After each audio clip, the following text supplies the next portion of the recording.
It is going to be a great episode, y'all. You might as well tune in. It was a great weekend, wouldn't you say? Well, oh, my fault. I'm still... You peep the colors. You peep the colors. Am I dreaming? My name's Platini. My name's Platt. And we are... Super Bowl champ. Sorry. No. My fault, my fault. We'll get there. My fault. We are... 2 peas. And a pod. Jeez. Platt, relax. How do you do it? I'm great. I like the sounds of that. It was a wonderful weekend, to say the least. A lot of records were broken, would you say? I went to the beach. But I don't give a damn about no damn beach.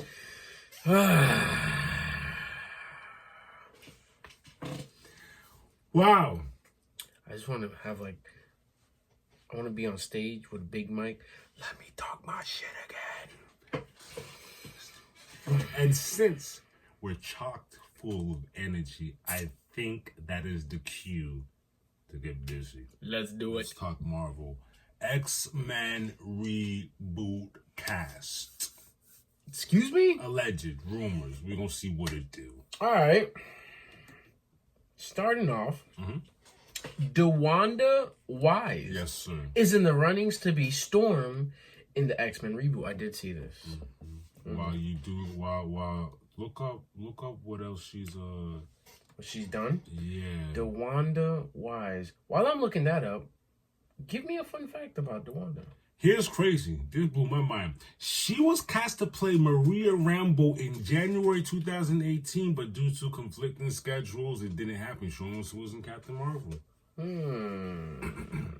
She's I guess she's in a couple of these. So Imaginary, never heard of it. 3 Women, never heard of it. Out of the whole list I'm looking at here, the only one She's gotta have it? Jurassic. This is a Spike Lee joint. 1986. 86. Huh. Jurassic World Dominion. I don't remember that. I don't remember her in that. She was in Jurassic World too? Captain Marvel? She was gonna be cast, remember? Going to be. Okay. It's funny. She's in the Jurassic series. The newer versions. You know what I like about this? It's not a lot of big time movies she's in. She's been working though. That's a lot. She's been working. But this is what the work gives you. Now you are in the runnings to be a big part of an X-Men reboot. Storm. She has the look too. Very pretty. Very pretty. She has the look. I could see her wilding out. Or I could see her wilding out. I'm not mad at it. Why am I seeing Javier Bardem? Bruh, look, one of my favorite. We'll get there. Not only that, Javier Bardem is being linked to the role of Mr. Sinister. Yo, chill, cause he could act. He could act as. And if you're not familiar with Javier Bardem, look, No Country for Old Men, you got to think Anton. And the antagonist, if you guys don't know, the guy who's just running amok throughout the whole movie. And you gave me Anton. I'd love to see what you could do with Mr. Sinister. He was in Dune. That's one of his recent movies as well. Dune 2, 1 and 2, if I'm not mistaken. And he has a habit of being in films that be having no awards, so he knows what he's doing. If he could come through and be Sinister and Wise could be Storm, I'm already liking the cast. I already like what we're doing. And the fact that Sinister is already one of the villains that we're getting, are we following the animated series in a way? It's gonna be interesting to see what story they take, because if you're gonna do Sinister, we haven't had a Sinister movie. That automatically means you're gonna need Cyclops and Jean.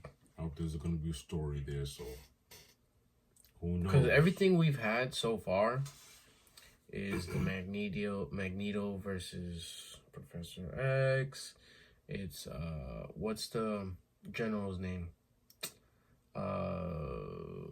Wolverine's nemesis. The guy. Oh, Project X. Him. You know what I'm saying? Like, we've had these stories, and they're all good. They're all good stories. They're all good stories. But the fact that we are getting into a Mr. Sinister, that goes back to X-Men animated series before, like, I'm talking about 90s. Not 97. The old joint. 90s. The old joints. That's how we started episode 1. Morph got left behind. Mr. Sinister did some crazy work on him. Slimy grinding. That's why I feel like I'm excited. That's why I feel Javier could deliver that slimy I grinding. know he could deliver that. It's just the whole, like, those little bits and pieces that they're giving us already. It's like, oh, this is what we're gonna be doing. Mm-hmm. This is what the reboot's gonna entail. I like that. And speaking in the reboot, according to Feige, the whole story of Secret Wars really leads us into a new age of mutants and the X-Men. I like this because it's gonna close a chapter, and we're gonna go right into close the chapter, and new beginnings. Man, it really. Here's my. You ready for it? Fantastic Four is gonna be important. Richard Reeves, something with the multiverse. Invisible Woman's gonna give birth to Franklin. Galactus gonna come through. Franklin's gonna play with the timeline, reset everything. It's not too far-fetched. Because there's gonna be too much going on. Like, okay, how are you gonna explain Tony's gonna be doomed? If I'm mistaken, Captain America's gonna come back and he's gonna be working for Hydra. You gotta. There's way too much going on. See, you gotta wipe that timeline. Get out of here. Sorry. What you got going over here? Big reset button. Big reset. So I can see that coming, and yeah, you heard it here first. Fantastic Four is gonna be a very important movie. Yes, but also Secret War, all of that, everything that's coming. It is. I want to see what's up with this Thunderbolts. But besides Thunderbolts looks very interesting. Wait. Brave New World is coming up this weekend. The 14th. Oh God, you just snuck up on us. Holy Brave New World this weekend. Then Thunderbolts. And I heard there's I'm not sure if it's a good or bad thing, but I heard rumblings of we need to watch of course it's a Marvel movie, you need to watch the credits, but something important at the end of Brave New World. Of Brave New World? I can't wait to see that. Interesting. There's a lot of whisper saying that this is actually a second part to the last Hulk movie with... I saw that. They said that... Secretly, it's actually a part 2 or a sequel to the last Hulk movie where... Abomination?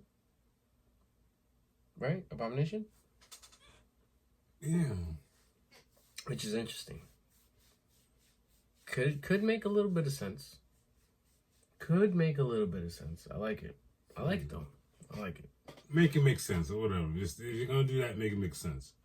And on that note, that's it for Marvel news. DC news? Yeah.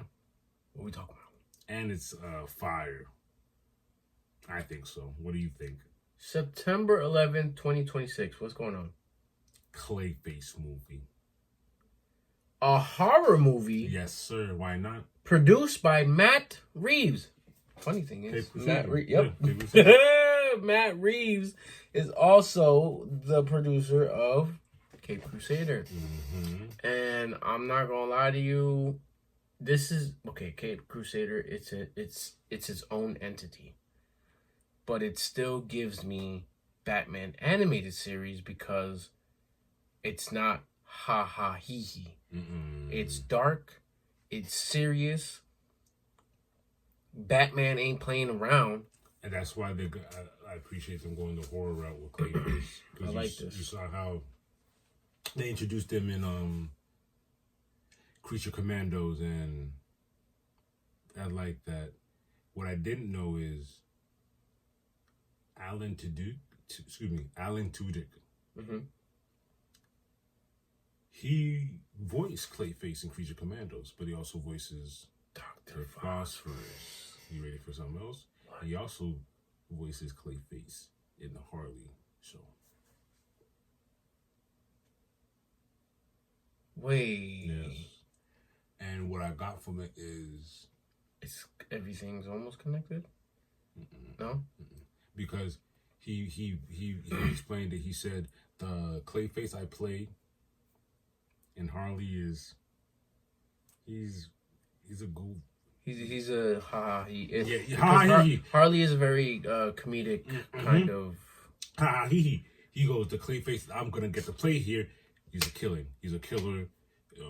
horror, all of that. So he's interested in playing that version. Dog, a live action Clayface is gonna be weird. Of Clayface, it's gonna be weird. He was the only. We already know the answer to this, but there's a complication of whereas will he be playing the live action? And I was like, it only makes sense because we already said that everyone who does the cartoon is gonna do the live action. There's no ways about that. Yeah. And they brought that up because they're gonna be playing a lot of characters. You know what I mean? Just you're pulling a Sean Gunn. Just like Sean Gunn's gonna be Weasel. And iRobot. But wait. Is it iRobot? G.I. Robot, sorry. But you could pull that off because Weasel's not saying much. Yeah. And I don't think James Gunn is going to be smart enough where he's not going to have Clayface and Dr. Phosphorus in the same movie at the same time. That's true. Or if he is, they're not going to be in the same room at the same time. That's true. You know what I'm saying? And I'm sure his voice would be distinct enough to set where you could tell who's Clayface and who's Dr. Phosphorus. I mean, in Creature Commandos, this is all news to me. Oh no, exactly. I didn't know that was him. Clayface was angrier. I would never have guessed that was rowdy. That was the same guy. Versus Dr. Phosphorus was very. He pronunciates his words. He was speaking. Right, he's the slapstick comedy. Like he was, the dark humor Dr. Phosphorus has. It was different. I like that though. 2026. Again, this is DC doing their thing. They're not playing around, bro. We're not too far. I think we're 5 months away. 5 or 6 months away from Superman. I know we have a lot of things that's going to be coming out, some Marvel movies, Mm-hmm. But the first big drop for DC is July 2025. I can't wait, man. I cannot wait. Yo, that's going to be a jam-packed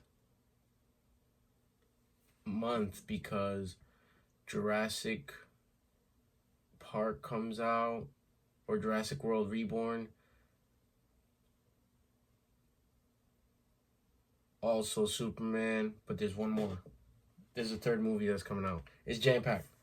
That month is jam-packed. Like, look, just bring I wait for that Superman. that Jurassic Park, that's just a continuation of the new joints. Yes and no. It's it says Reborn or something like that. Jurassic World Reborn. Yes. So the synopsis is basically they found a cure to cancer possibly through the DNA of a dinosaur. So now the doctor is going out to this place where there's possibly dinosaurs to extract the DNA and actual live blood from a dinosaur to then bring it back to then discover the cure. That's the... And then all hell breaks loose, of course. Of course, you know how that goes. Of course. But on that note, that's it for DC News. Guys, we're getting closer Finito. 2, Batman, the Cape Crusader. We on episode, we fresh off episode 8. What was the name of episode 8 again? Episode 8, Nocturne. My bad, I'm doing this. You remember what we're leaving off of? It was something good too. Shoot. What did we just leave It off? was a while back. It wasn't the Haunting, right? It's been that long? Nah, Because something else happened after that. Correct. The What is it? I'm gonna have to look it up. Nah, don't. I feel Don't? bad. The hit, Commissioner Gordon, Onomatopoeia Man. Oh, boom, bow, pizzow. Onomatopoeia Man. I'm gonna leave that all there. Yeah, I wanted to see that live. Moving target. Moving target. That's what we're leaving off of. This one is called Nocturne, and it was interesting, just like the other ones. We're getting a different set of villains. Villains and reimaginings of these villains, and Nocturne keeps it going. The show starts off as usual as its theme of what's going on, man. What's going on here? We started off with orphaned kids trying to sneak out and check out what's going on, And it's all innocent. My thing is, it was all innocent. Like, I'm like, okay, go to a carnival, doing a It's right across. yeah. So we start off, we're at a carnival, and there's a few kids sneaking around, and you know how kids are, they being mischievous and whatnot. And as they're sneaking around, they get deeper into the carnival. We get to the intro plays, and then when we get back from the intro, we're introduced to Bruce Wayne. He's on a date, and he himself is at the carnival. A lot of people at the carnival. A lot. Oh, and I see what the carnival was more so about. I guess he did that in support of Harvey Dent. Try to crank up the polls, get it going on his side. Get some margin. You know what I mean? Raise some money for the donations and yada yada yada. And then we're introduced to a Dr. Tompkins, and we get an explanation for all of the kids and whatnot. Old friend of Bruce's father. She owns a charity, which is interesting. So of course I like that.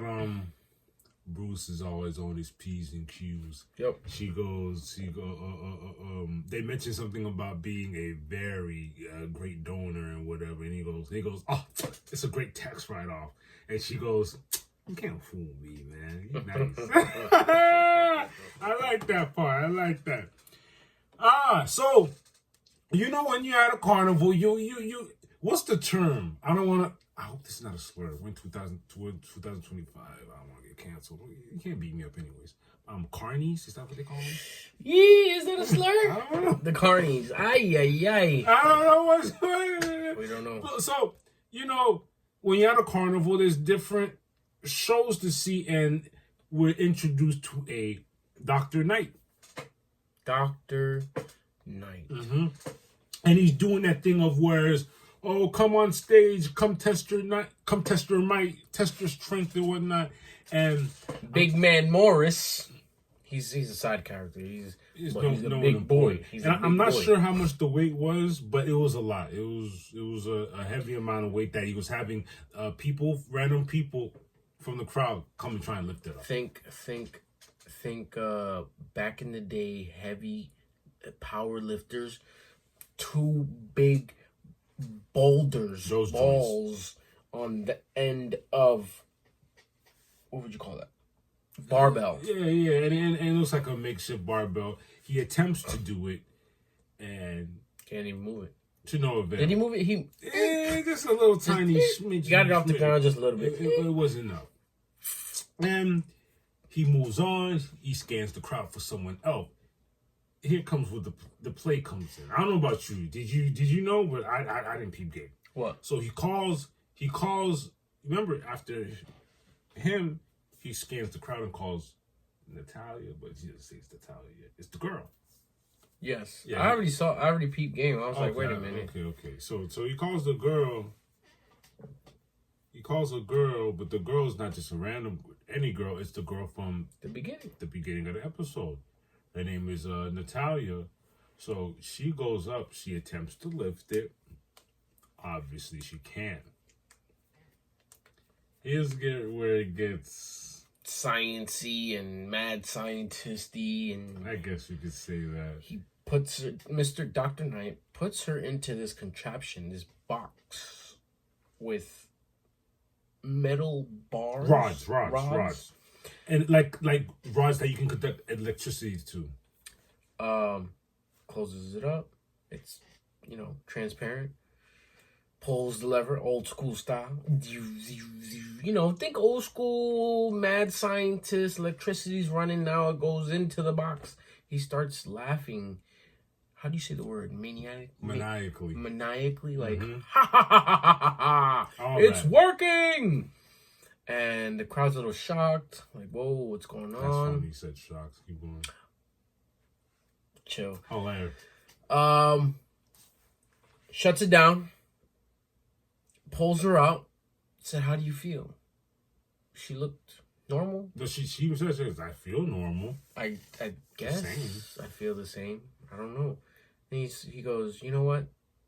Give it another try. I want you to lift this barbell one more time. And she lifts it over her head. Yeah. Easily. She deadlifts it, lifts it overhead, makes it look light, and yeah, that's when you're like, what's going on here? what's going on here? My man's Morris couldn't lift it past his shins. And she lifts it over her head after getting zapped, shocked. And to me, this was like, now that looking back that we've seen this episode, this is almost somewhat of a checkpoint in the show where things kind of start going left or whatnot. Mm-hmm. For a few parties, as a matter of fact, one of the kids from the beginning of the episode, his name is, how'd you catch his name? Jace? I didn't catch his name till later. It's Jace, yeah. I heard it in the beginning. Really? They said it in the beginning? Yeah, he's like, come on, Jace. Oh, Yeah. So Jace comes around looking for, because the episode started off with 3 kids. It was Natalia. Mm-hmm. Well, first it was Jace and what's his name? Jace and Dickie. Dickie. Jason Dickie. Dickie was like, come on, man. Let's go see this. And boom, out of nowhere, Natalia. Out of thin air. Right. Out of thin air. She comes out of nowhere. Are you guys scared? You guys chicken? Dickie said, nah, hold on. I ain't chicken. Jace comes looking around. The next day. Now we're at Carnival Day. Mm-hmm. Full-fledged Carnival Day. He was actually in the crowd when he saw Natalia lift up the barbell. And he's looking for Dickie. Natalia shows him where she does the whole, oh, yeah. Oh, yes, come on. I saw him sneaking around in the trailers in the back. We haven't seen him since last night, but all right. Okay, that's what we're going with? She leads him all the way back to where she's been holding him captive, and then this is where you get an understanding of what's been going on. Kind of. Still confused. Yeah, still confused. When she opens the door to show Jace where Dickie's word for word, she looked like he got bag under his eyes. Lethargic, Slumped city. Comatose. Mm-hmm. He's not saying nothing. Mm-mm. And what's happening is, you want to consider her a vampire after you saw the information, so she's a vampire. Technically, yes, but not the type of vampire that we're used to, if that makes sense. Mm-hmm. You know what I'm saying? Mm-hmm.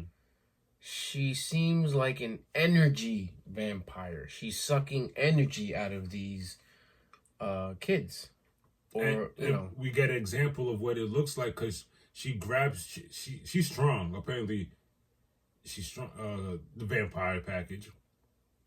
She chokes Chase, picks him up off his feet dangling in the air, and that's when she starts sucking his essence, his energy, But or whatever. you know what is crazy? It sounds like screams. It sounds like screams. As the energy was being transferred, it sounds like screams. Not very loud, but just a bunch of screams within that yellow orange energy. I didn't like it. Every time she did that. I didn't like it at all. And then like she looked crazy because oh my! When she opened her mouth, crazy. So now things are getting crazy because Dr. Tompkins is walking around the carnival looking for these kids that gone missing. But this is where I was mad at Harvey Dent, because like Dr. Tompkins went up to him and like he like brushed her off and like ran right past her. I see why he saw our slimy friend Thorn in the back, and he was he beeline straight to her. You know what I mean? I would. Why is a high end level gangster around these parts? Thorn, we're talking about Thorn. Yeah, why is he here with his henchmen? What do you? This is supposed to be for the community. We got kids involved, families involved. What are you doing here? This is not. It's not good for my image. I know what I did. I already took the deal. You saw his face? Oh my God, he took the deal. I took the deal, but why are we here? Why are you here? So he goes to chat it up with Mr. Thorne. Finally, he agrees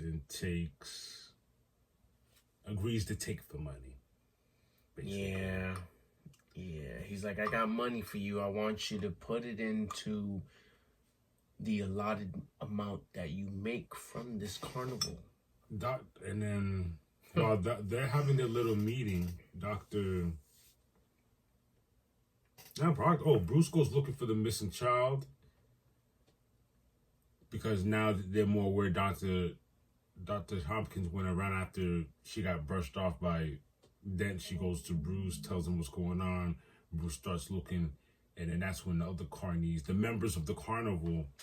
Okay. First of all, Bruce overheard the conversation, said, hold up, what's going on, Dr. Tompkins? The kids are missing.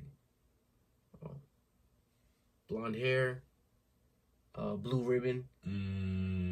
Spots her with Natalia? No, Natasha? Natalia? Mm-hmm. Spots her with Natalia. And you know what's funny?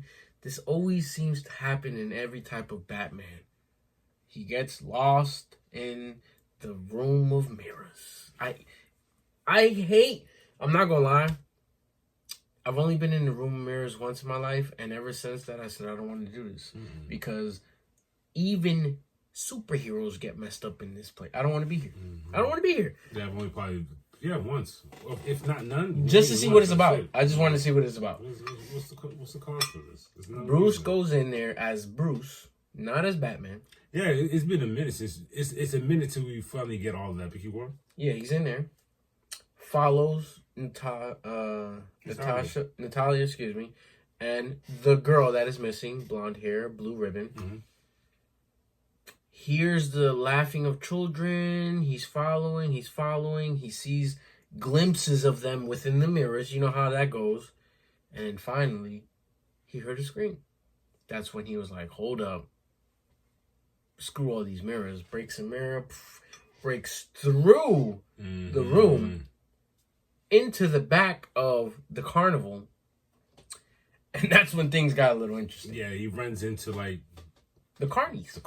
The bearded lady. The bearded lady. One looks like, say it, Croc. He does. Yeah, but like not all the way. What was he? It's a reptile man. I guess he was strong though, but he looked like Croc. It might be Croc before Croc turns into Croc. I'm sure they all got names, because the way this show's been going, they're not wasting any characters. No. But they Bruce runs into them, and it's fun. He is beat up. They beat it. The thing is, I know Batman could have whooped them, but I understand what he did. He's like, I'm just Bruce. I'm just Bruce. The way they beat him up, it was too crazy. One took his jacket pulled it down, his arm stuck. He hit him with one of those. Like, this is bad. Starts getting knocked out. Beep, beep, beep. Only a person of his caliber could be able to take that beat because they he got kneed to the forehead at one point. They beat that, picked him up on them, threw him in the ditch. They were going crazy too. What is the guy looking? Why is a guy looking for two young girls? That I get it. As a carny, you sound sus. Why are you, as a man, looking for two young girls? I'm beating you up. Okay. Hands down, I'm beating you up. I'll give you that. And it's a bunch of carnies. Mm-hmm. We're jumping him. Mm-hmm. We stick together. We're family here. I'll give you that. They did just that. Bruce, after a while, wakes up and he was knocked out. Mm-hmm. He was knocked out for real. I guess Alfred was waiting for him in the parking lot. He wasted no time. He gets into the car and starts changing his clothes. Yo, I like how the setup is in the car, though. Automatically tints the windows. Pure black limo tint windows. You get pulled over for those kind of windows. Presses another button on the radio, and in the back seat, his suit pops up. Makes sense to have it like that. You never know. He said, I saw a thorn here. He's like, that's the least of my worries right now. Ooh, little do you know, this is why we like Pennyworth, because he keep an eye on things too. Why was Thorn here? That's gonna come back. It's gonna come back. Ooh, it's gonna come back. It's gonna come back. Right. He's like, Pennyworth, do you remember when you said you saw Thorn at the carnival? Right. I know it's gonna come back. And things keep going lefter. Lefter, I've never. That's how bad it is. That's how left it's going. Remember the blonde-haired girl, Natalia, still got her. And unfortunately, throughout this episode, Anton is not a fan of what she's doing. As a matter of fact, remember with Jace and his friend Dickie, he wanted that to be like, that's it. Matter of fact, he only wanted it to be one. One, actually. He was pissed that she brought Jace. Yep. Then, come to find out, he sees that there's another one. Yeah, now she brought the blonde-haired girl. Now we didn't get her name. He catches her in the process of doing the soul-sucky life essence energy thing, and he goes off. He's pissed this time. What are you doing? This is not how we should be doing this. And she walls out. After a bit of argument, she pushes him, but she doesn't just push him. She's strong as that. Super strong push. She pushes him. His back hits a drawer, and he goes. The whole bookshelf falls on his legs. And he goes, "Yo, I can't feel my feet." If you, like I told you, if you I would can't have feel seen my legs. His legs were like this, like crackled like this. It was bad. It's like, I can't feel my legs. Get someone, please. Yo. Now, we finally get our boy. He's suited up. Batman's in the building. He starts looking for the kids.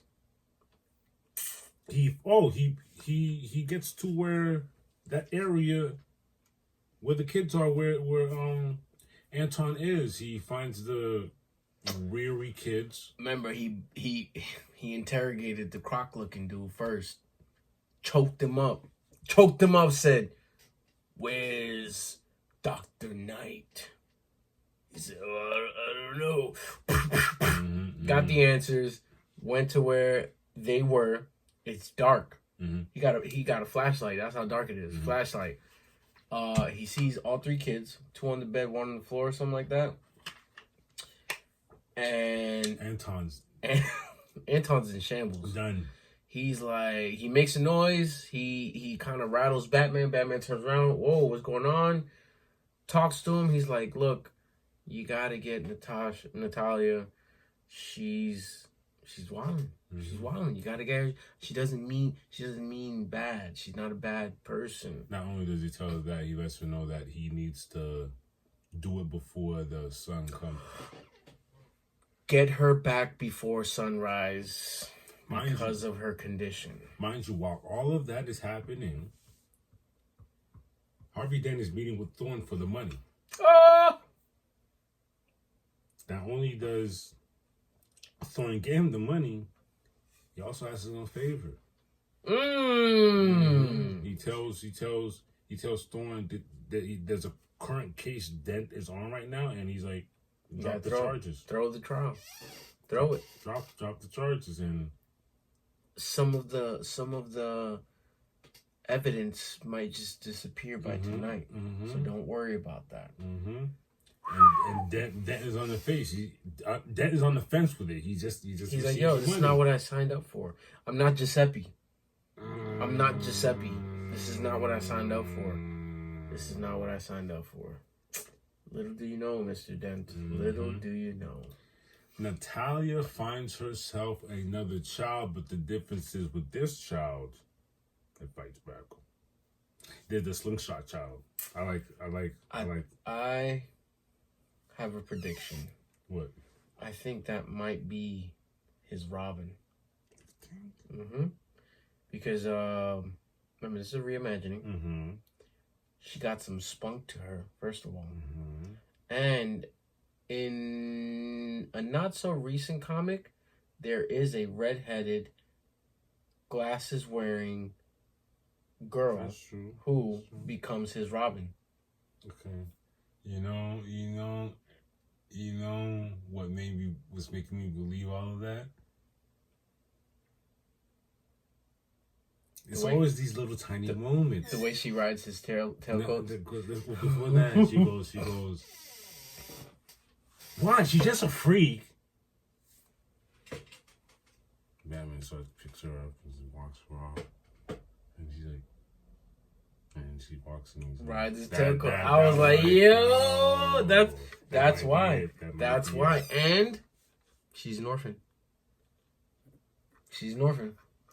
Anyways, hold up. We went too fast. I want them to do it. Wow. Yeah, but sorry, we digress. She does find another child. They have a bit of a talk. This one's not for it. There's a bit of a struggle. And while all of that happens, Batman arrives just in time.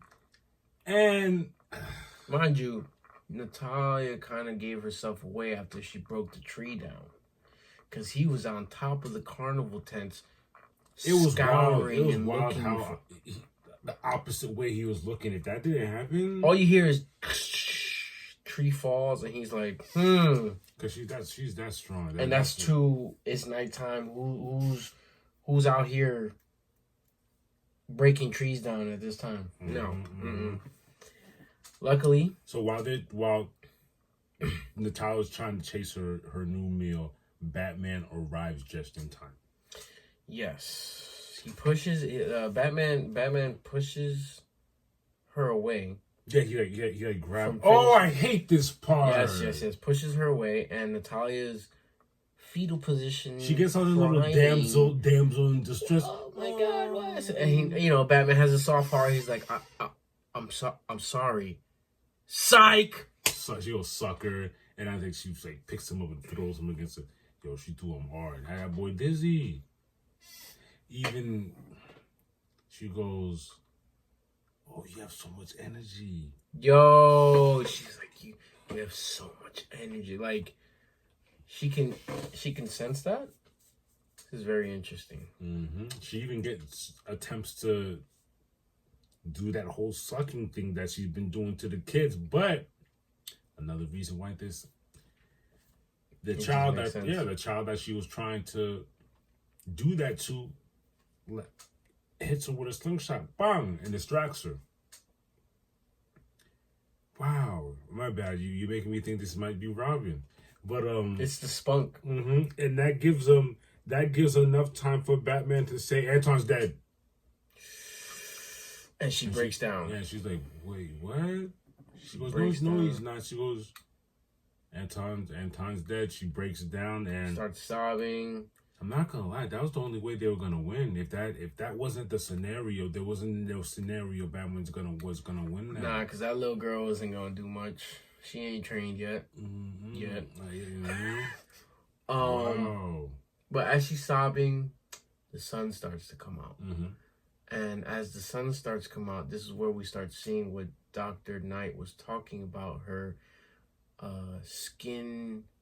What was it? Skin. You know, like she almost has the same, without being a vampire, without being a vampire, she still has all of those weird attributes. Like she can't be in the sun, and as the sun is rising, her face starts to slowly burn. Her hands, her face, you see marks. It's like literally making her dissolve. Like she's about to disappear. And Batman tries to save her, but she like pushes him away. Like, just leave me here. Just leave me alone. Leave me alone. And he's like, I can't do that. And that's when we said, where she goes, why are you saving her? She's just a monster, a freak. He's like, I can't do that. Puts the cape over her, picks her up, heads towards the tents. As the little girl is riding Batman's tailcoats, like they're literally walking toward, like, dog, that's Robin. It has to be. It has to be. It cuts to the hospital. You know, the kids. Oh my God, it might just be because now when we cut to the scene with the hospital, she's bragging. And I saved Batman, and that's how I saved Batman, right, Mrs. Tompkins? She's like, right, she ain't lying. Lying. And Natalia's in the same hospital. They're doing experiments on her. But she's in the something far wing, right far wing. Yep. What I like about this show is whenever you think it's over, it's never over.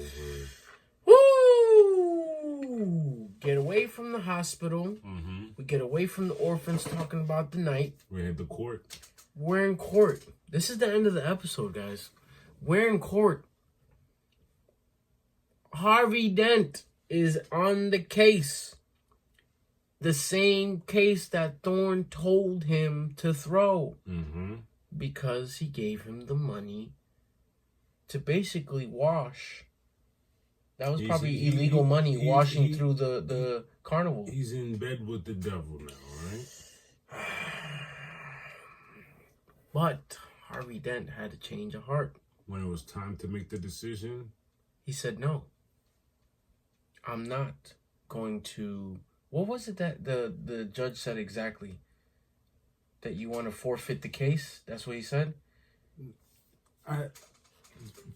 Thorne wanted him to drop the charges, period. Right. Not only did he not drop the charges, here's what I remember from it. He made the punishment even worse. So he's going he put extra on it. You're gone. Get out. And we're going to fight it. We're going to keep digging. Oh my God.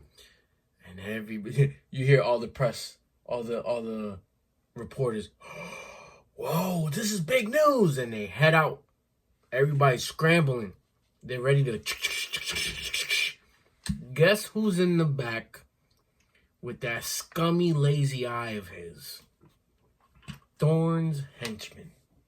The court clears. Sitting in court the whole time. It makes sense. Dent is walking down the hallway. Heads to the bathroom. All the reporters are talking to him while he's heading to the bathroom. He is now in the bathroom, taking a breather, washing his face. Guess who walks in behind him? From one of the bathroom stalls. He couldn't tell. He didn't see it coming. This is the birth of... I was waiting for this moment. I was wondering when it was going to happen. Hey, Dent. This is what you get for double-crossing us. The man had a flask full of liquid that looked like this man's hat. Yeah, it did. It was acid. Acid on the man's face, and you see POV of Dent as the acid's getting tossed. The screen goes black, and all you hear is, ah! I cannot wait for the episode. Next episode. I cannot wait for the next episode because you know what's up. You know what's up. Goodness. And I like this reimagining because I'm not sure if I got the acid one before, because I've gotten the coffee one before. I've gotten the for instance, There was an animated movie where it was acid. Remember, he was waiting for someone. Someone threw acid on him. I think it was the Joker. An animated movie. It was a one-off movie. It was very weird too. Different universe too. Yeah. Because all see, you they see sometimes is do that. They do the reimagine the way it happens. Like I said, they did. I seen the coffee one, and guess who did the coffee one? Batman on accident. He runs in the court because someone's trying to Harvey in the court, and you know, Batman big ass cake trying to get his hot coffee. Yeah, that was another reimagining. But, this is going to be out. I want to see what's Harvey's. He's of course gonna kill what's his name. He's gonna get him out the gate. He's gonna come after Thorn. You know that much. Hey, Dent, this is what you get for double crossing us.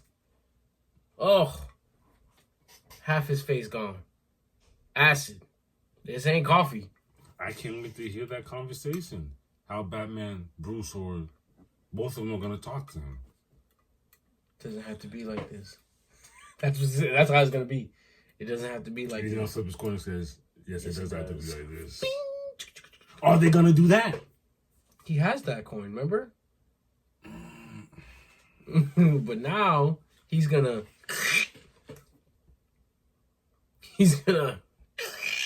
that coin up. And the synopsis did mention something about him bringing his own brand of justice. Obviously, the coin. Oh man. So that very well means, even though I don't mean to even digress even more, and even though I have Joker fatigue, I can't wait for them to deliver that too. Joker? Mm-hmm. That's gonna be season 2. I know. Yeah. That's for sure. I just can't wait for the setup of how to do it, because Harley left town. Where are you going? Where'd you go?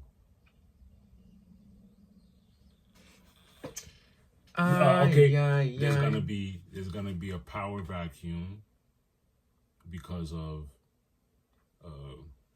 Harvey's gonna wild out now. I could see him trying to kill one of the mobsters, which then would probably send him to jail, which then will probably send him to life of crime for the rest of his time. Streets go ham.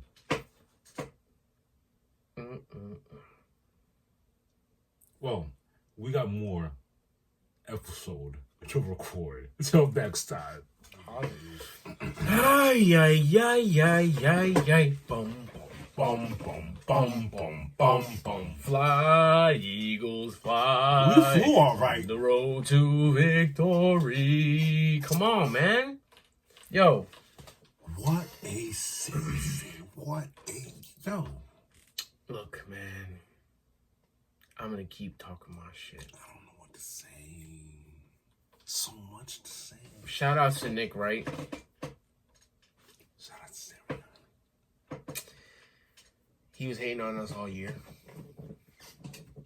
I know y'all seen FS1. I know y'all seen him getting trolled throughout his whole segment. Well deserved.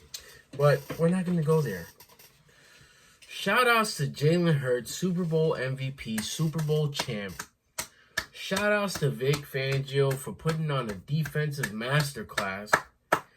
Shout out Sirianni, AJ Brown with a receiving touchdown, Devontae Smith with the dagger. I like how the commentator goes, it's 24-0 at this point. The commentator goes, because it was a play action, they might be looking to chew clock. Oh, wait. He might be going for the dagger. Jalen Hurts throws it. Hits Devontae Smith for the touchdown. We were going Eagles crazy. go. We were going crazy. Shout out Alex. We were going crazy at Alex. I didn't understand what was going on. It made no sense. It made no sense. Look, bro.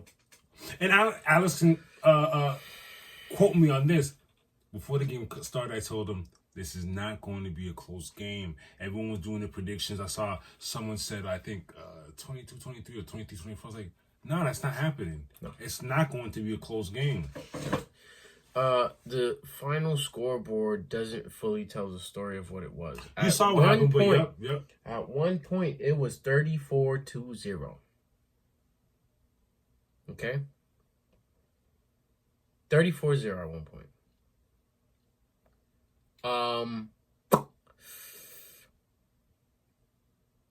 Listen, that was a masterpiece of a performance. Talk about being physical. The trenches, both offensively and defensively. Shout outs to Steve Spagnuolo for shutting down the run. Saquon Barkley was bottled up. But this is where y'all get messed up. We showed up. We were like, okay, cool. I'm not here to parade and say Jalen Hurts is a top 5 quarterback. He's top 1, 2, 3, 4, 5. He's elite. He's better than Mahomes. No, I'm not here to say any of that. That's not I need y'all to put some respect on his name because he continuously goes to show you that this narrative of make him pass, make him beat us by passing the ball. Y'all gotta wake up.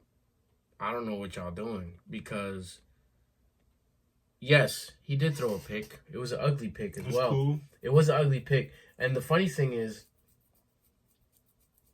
that does fall under him, but it's not completely his fault because there was a miscommunication at the front end of the offensive line where they let a blitzer just go straight through when he could have got picked up. But it's the resilience afterwards. Yeah, I saw them looking over the play. I saw them huddling. Right after that, right over Jalen Hurts looking. What?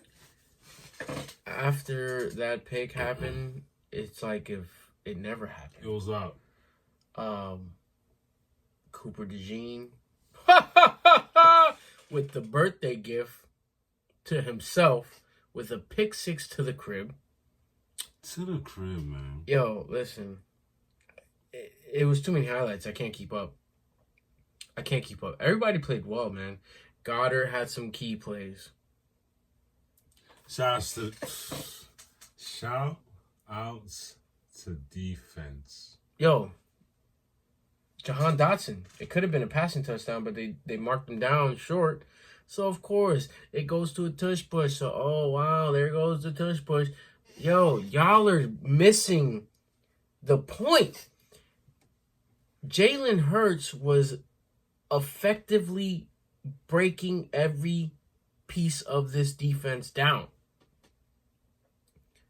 The checks at the line of scrimmage, the changes of the plays, he can read y'all, man. This ain't a joke. I'm not saying he's the most accurate. I'm not saying he's a gunslinger. He ain't Josh Allen. He ain't the Peyton Manning. He ain't the Tom Brady. But he has a Super Bowl ring. He's a Super Bowl MVP. Oh, the only reason why he's a Super Bowl MVP. There's no excuse. What are you going to say? The defense gets the MVP? That's not how it works. The MVP award is for a single person on the team. What about Cooper DeJean? Shout outs to Cooper DeJean. He scored 1 touchdown. Great. Jalen Hurts scored 3. 220-something yards. 72 yards rushing on the ground. He broke his own record from the last time he was crazy. Running. He's a running quarterback. He's a running back. I ain't never seen a running back throw dots like that. But what the... Jay-Z said it best. Man lie, woman lie. Numbers don't. Numbers don't. At the end of the day, the Eagles got the W. 40 to what? 22?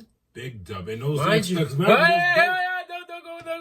crazy. Don't go crazy. Relax. Because, you know what I'm saying? The most I will give them is 16. No, not even. 6 points. Because after that,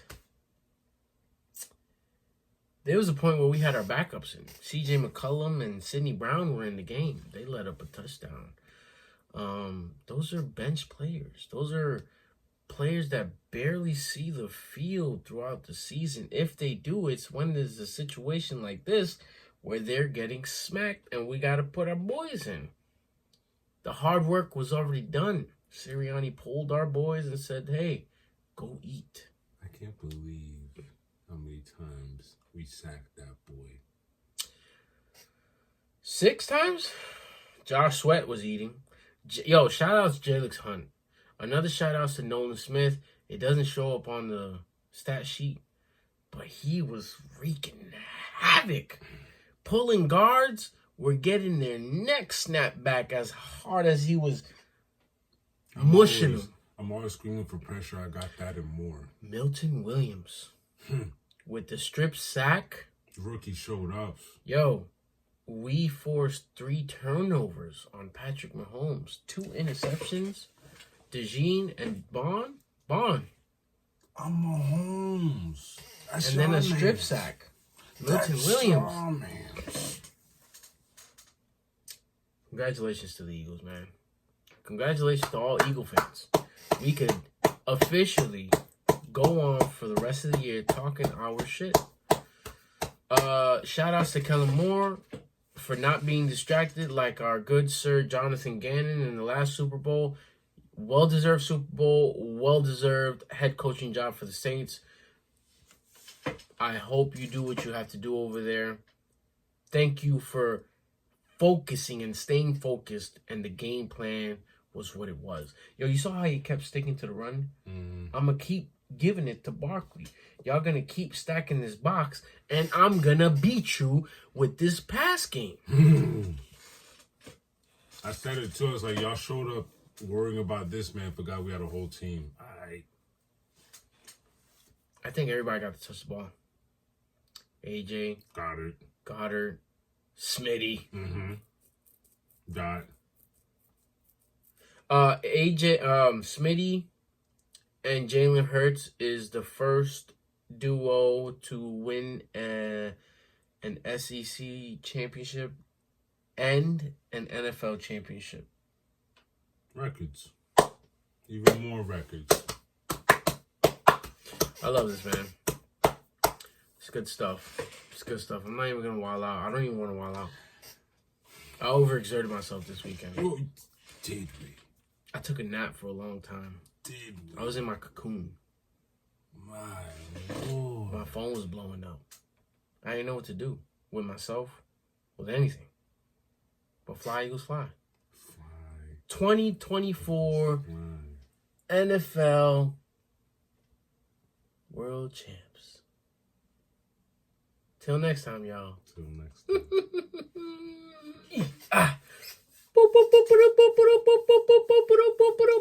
It is 2 P's. Which is fight news. Let's go. The party started February 7th.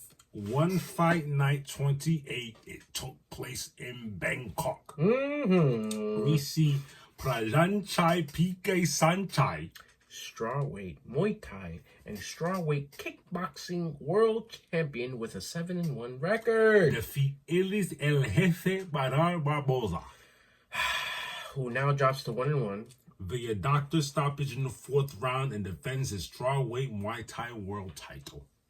What are we talking about? Stoppage. What's going on here? Started from the jump. Oh boy.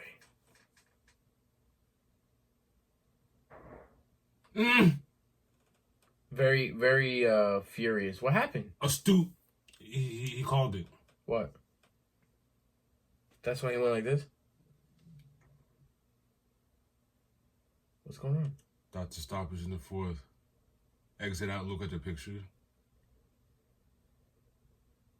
Damn, the picture's not there. He had a very bad cut. In his eye? Enough to make doctor stop it. That's On the same day, LFA 201 took place in Brazil. We see Lanny Silva 7-1. defeat Rose Conchecao 7-2 for Rose's LFA strawweight title. This is the one. Oh,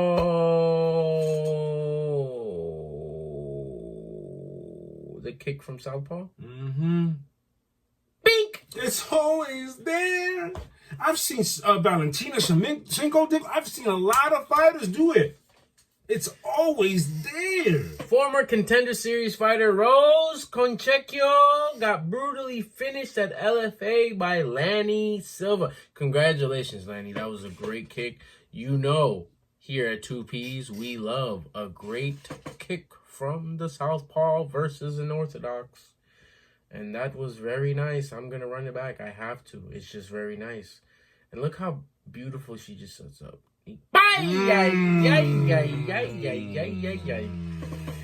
Woo! Also, Marcos Dagley is on a 10-fight win streak after KOing Lincoln Santos in the second. He is the new interim LFA flyweight champion. That was a co-main banger. Co-main banger, yeah? Marcos Telandes Dagley extends his win streak to 10. Flattening Lincoln Santos. As I say flattening. As I say flattening. With a nasty left hook. That was crazy. That was great timing. He flattened him. He flattened him. Run it back. Ah! No. I don't got to run it back. I don't got to run it back. No. Why did they do that to him? They put the pictures. I'm going to do the picture. Yo, flattening him. Ay. Let's see what the left hook looked like. The left did him. Shoot. From what? Oh, Orthodox?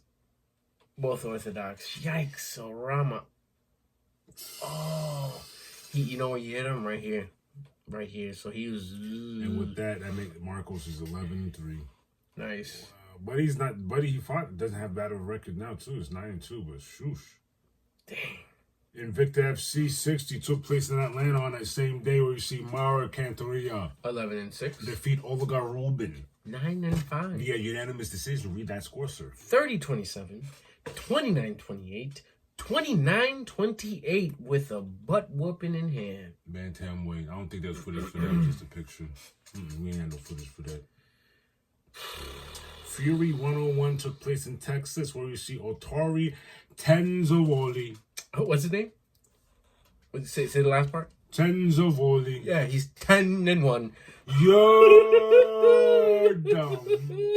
Defeat Guillermo Torres 7-2 via unanimous decision for the FCC Bantamweight title. It It was just a celebration. Good job, Otari. Let's talk about it. February 8th, UFC 312 took place in Australia. Before we get... Hold on. I only chose the man because I didn't want the other guy to win. That's all I gotta say. Dricus Duplessis 23-2. defeats Sean Strickland 29-7. via unanimous decision. Let's check that score out. 50-45. Bruh. 50-45. Bruh. 49-46. Someone was being nice there. They didn't want to do a 50-45. Bruh. My man's nose was looking great. Yeah, my thing is, Dricus, I don't know which Dricus showed up. He had question mark kicks. He had spinning back fists for Strickland. Broke his nose. He's going after him. I think at this point, look, I apologize. I'm going to have to put some more respect on Dricus. Obviously, he's a champ for a reason. And this is what, his second title? Second defense? He explained, and he's been listening to the clamorings. He answered everyone talking about his style. And he said, look, my style is take one to give one. I'm a blitzer. I don't care what you're going to throw. I'm going to run through that and get you a mine. I respect it. Honestly, I respect it. I respect it. It does look a little wild at times. Works for him. Yeah. And when he broke his nose, dog. That joint is flat. Oh, look at that. That joint is flat. That's how he's talking right now. He can't talk normal because it's crazy. Dricus Du Plessis was still cooking Sean Strickland in his post-fight. He said he was ugly. I seen it in his nose. He said, wow. He got uglier. He did, too. He did. He turned into the vampire from Blade 2. Look! Vampire Blade 2. Oh, Is this going to be good? And another reason why I'm going to put more respect on Dricus' name at the press conference after the fight, he's talking that talk. He's talking that champ talk. He's not talking down as far as opponent. He's talking up. He's already talking Kamzat. He's already telling what fights to set up the best of the best so we can get this thing moving. I like it. I can't hate on it. He already called out Alex Pereira like, let's get this popping. Like, but Alex said, you want this? You gotta come up. I'm not going down. I can't be mad at that. But let's talk about our other gal, Zhang. Let's not forget Zhang. Because everyone counted her out for some reason. Look, I love Zhang. Respect whoever goes against Zhang.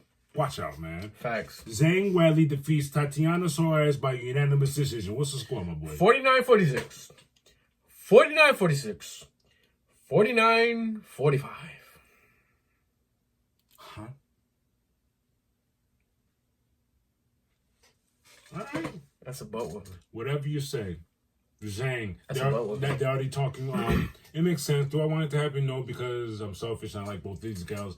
They're talking Zhang versus Valentino. Oh. Mm-hmm. What has to happen? Up or down? Who has to go up? Who has to go down? Zhang has to go up. Mm-hmm. It has to happen, though. It's interesting. Yeah, because you guys cleared your divisions, respectively. It's cleared house. What do you want to do? That'd be interesting, though. On that same day, kickboxing K1 World Max 2025 took place in Japan, where we see Tien De Vries remains undefeated with a 27-0 record. Defeat Carlos Vidal 4-2 via KO. Round one. What we talking about here? Uh-oh. Oh, shoot. Oh, shoot. Oh. Okay, first of all,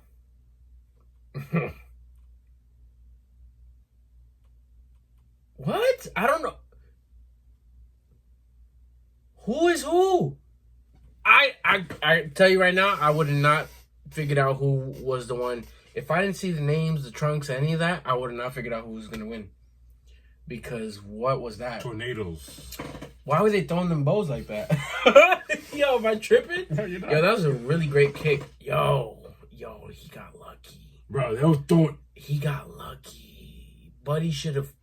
He did. Buddy should have honed in. I see what you're saying. He should have honed in. And then he come. Great setup. Great setup. Way to stand in there, man, because holy smokes. 27 wins, 25 knockout. Early rounds, scare aside, Tien De Vries continues his dominant run throughout the promotion. You almost got... It was scary. That's why I'm saying I didn't know who was going to win that. If I didn't know names, like if I was just looking, that was a wild start to that. Let's talk boxing. February 6th in Montreal, where we see Mavladin Borislinov 18-0. defeat Muhammad Mimoun 24-7 via KO round 2 for the NABF title. When it's early in boxing, you know it's crazy. Eye of the fight. Oh Lord. Lord. Yes. Oh. He throwing clobber knockers. Oh. But he's still fighting back. Oh. I don't know. Oh, body? Yeah. Oh, he went... Oh. Oh, my God. Good job, ref. You care. Mavladin stops Mohamed Mimoun early to secure the victory. Great job, sir. February 8th, we're in England, where we see Derek Chisora 36-13. defeat Otto Weiland 27-3. via unanimous decision. Read that score, my good sir. 117-109, 116-110, 114-112. Someone was being nice. That was a heavyweight bout. Uh-oh. It's coming. I already...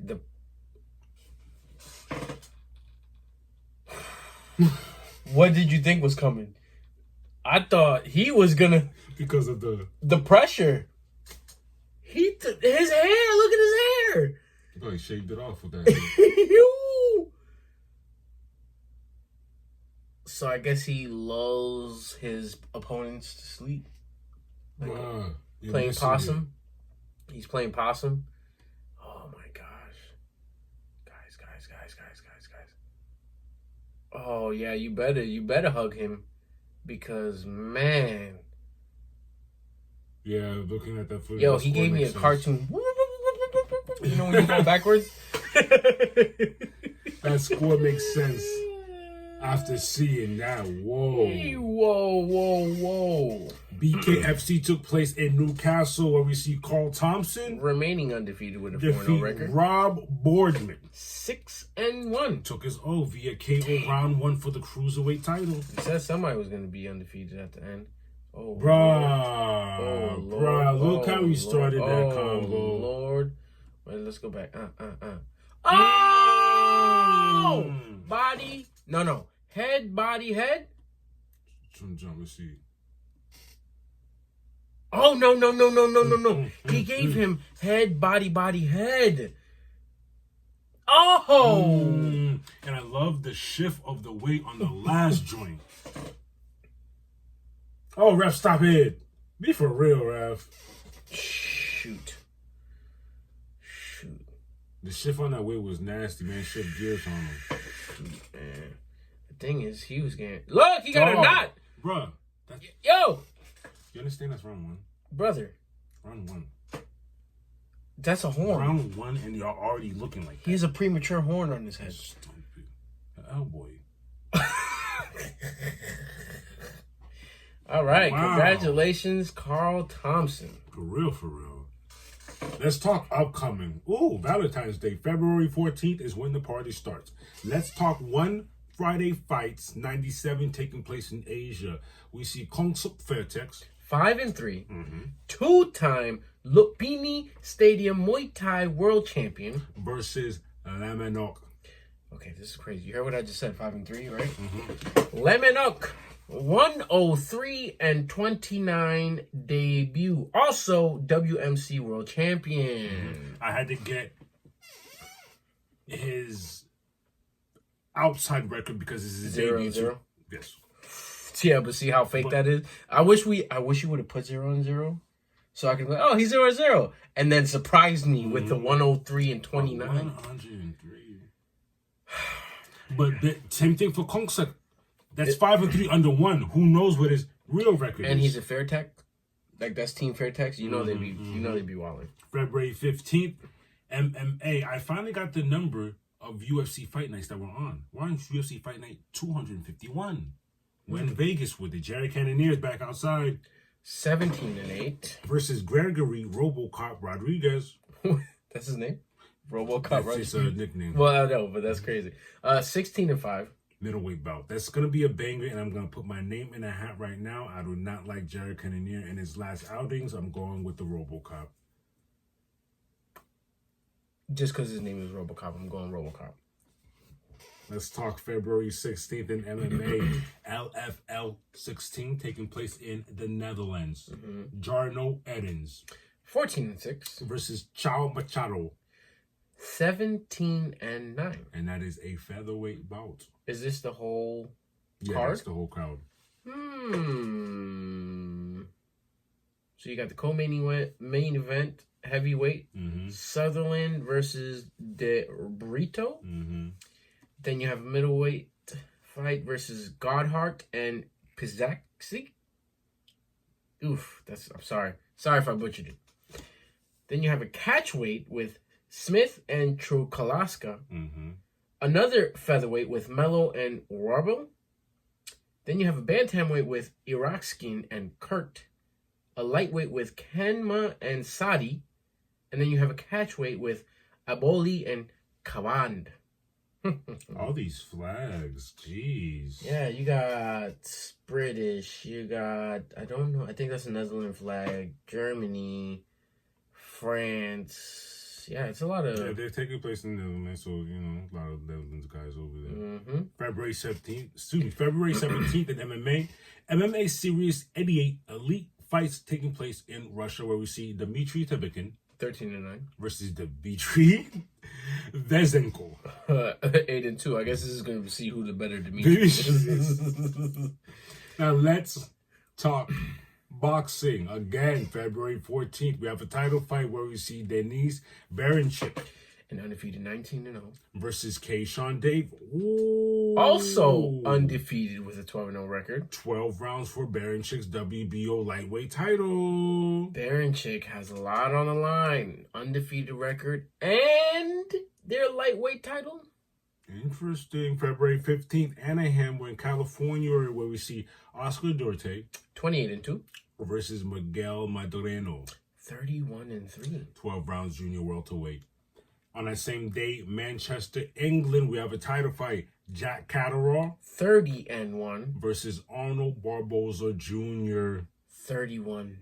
Oh. That's 12 rounds for the vacant WBO junior welterweight interim title. It's a vacant title. So no one owns the title. I want Barboza to win it. Yeah, stay undefeated. Keep that. Oh, stay Jack undefeated. just lost his dome. Not my problem. These Someone's undefeated, someone's not. These boxing records is something else. I forgot. Something else? There's a fight coming. Oh, Better Beef Part 2 next week. Okay. Saw that coming. But as far as that's it for upcoming, baby. I still can't get over it, but What's that? Being an Eagle fan.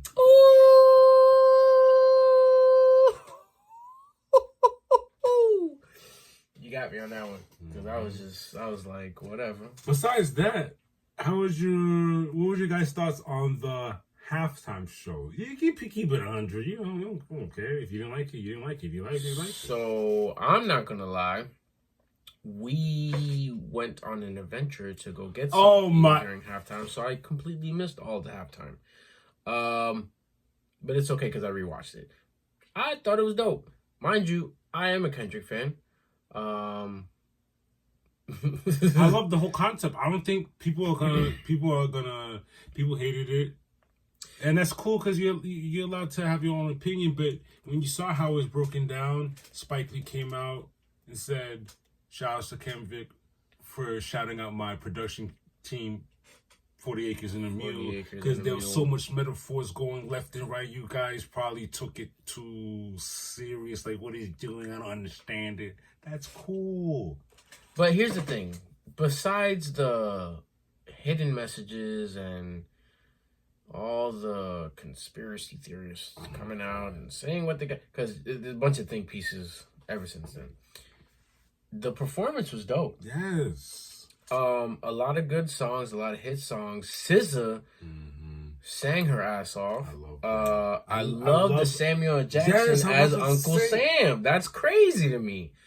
Kendrick! I love Gotta do better than that! I love that. It was good, man. It was good. It was good. I loved it. I know Kendrick works out because all of that moving and all of that rapping, what have you told me? Yeah. What is it? Breath control. Breath control has to be on point. Obviously, he wasn't singing. Singers when they do that is very impressive. But a rapper, you know what I'm saying? Mm-hmm. You have to catch singing, your breath. You have to hold notes. Rapping, you're literally, like word after word after word after, like, it's crazy. And you have to find your spots where you're. And I didn't hear him out of breath. I didn't hear him miss a word. Crazy. You know what I'm saying? The choreography was awesome. I like how they had like his dancers in like red, white, and blue. Yo, that was dope. That was dope. I'm loving all the pictures from it. The pettiness, I'm here for it. I'm not gonna get into the whole Drake thing. No, I don't care. It happened. That's not what it was at for me. It's old news. I was over it as soon as the last song dropped down. I was like, oh, the battle's over, blah, blah, blah. Everyone who kept on dragging it, I'm like, whatever. Y'all are obviously the fans that are, I don't know, too emotionally invested. Couldn't be me. I was here for the music. The better man won. My thing is, that's what it is. Too emotionally invested. I am a Kendrick fan. Have I listened to Drake? Yes, of course. Of course. I'm just, what is it when they just force feed you too much? Like, I'm at my limit. Mm-hmm. I personally, throughout his whole career, I've listened to Drake. Have I been a hardcore Drake fan? Never. He's a great rapper. I can't even tell you if I'm a hardcore. I can't, between Drake and Kendrick, I'm not a hardcore listener either. Do these both have good songs? Yes. Are these both guys talented? Yes.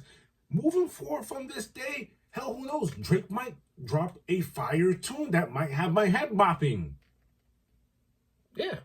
I don't doubt it. You know what I mean? Like, it wasn't that crucially deep the way they're making it, but Kendrick, man, come on. It was a great performance. Oh, man. All in all, great performance. Great songs. Great songs. Like I said, I mentioned before, men lie, women lie, numbers don't. Someone likes this. Someone's liking the music. Yeah, you see all the records he was... everything I tweeted, I said, everything that's happening to Kendrick, he deserves it. I'm proud of him. I don't know that man. I just see hard work. See what that hard work do? Hard work, keep your head down.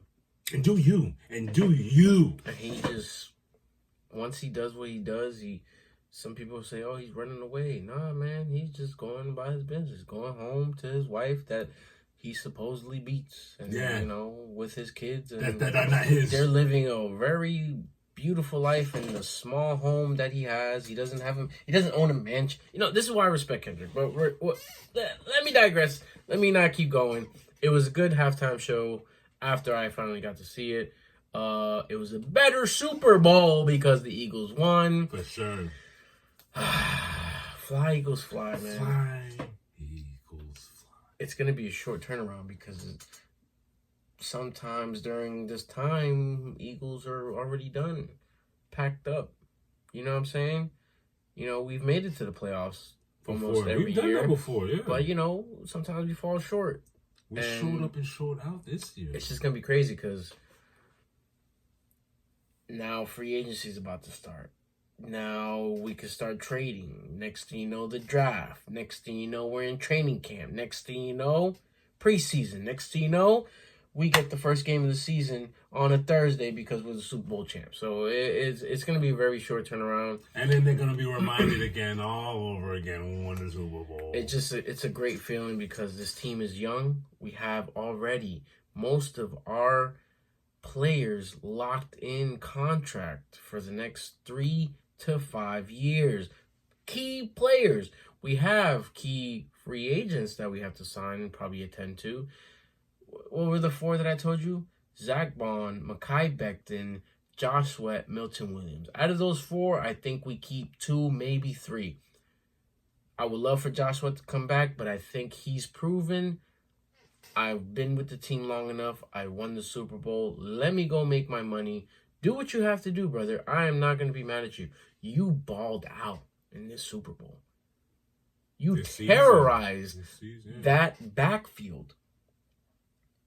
Very aggressive. There is a tweet that says, sack again and again. I thought it was a misprint. I look and I was like, wow, they really did sack him back to back. I don't know if you saw a tweet, BTA, belt to ass. That shit was ridiculous. Everyone was tweeting. Even people that don't even like the Eagles were tweeting that because I was like, you can't, even if you hate the Eagles and you're watching that game, that was belt to ass. Strip away the names of the team. Strip away the names of the players, and you're just watching people play ball. That was an asshole. Yeah, it was. Great showing. Shoot, we had Marvel news. X-Men's around the corner. We had DC news. Fight news. We have Brave New World coming out this week. Damn, that's crazy. That's Thunderbolts. snuck up. Yo, you know what I found out? Thunderbolts has an asterisk at the name. You know why? Because this means this is all we have. We don't have the Avengers here. That's what the asterisk means. Hilarious. And I could take it forward. We're interchanging. Like, Yeah. it might change up. That's dope, though. Yeah. That's dope, Yeah. though. But other than that, you know, it's been a good weekend, man. Yeah, it is. It's been a great weekend. And I'm already going to make a prediction. Thunderbolts is going to be dope. Not just dope. It's going to be a fun watch. Brave New World. I think it's going to be good, not great. I feel like Brave New World is a movie, but it's I don't want to take away. Bridge. Thank you. And I knew it. I already knew it. Without me, I'm doing it. It's a segue, a bridge. Just like you said, he ripped it from out of my mind, like that you need to watch because it's gonna be important information. But no one Adamantium. No, Like, no one cares though. We are the only ones that care.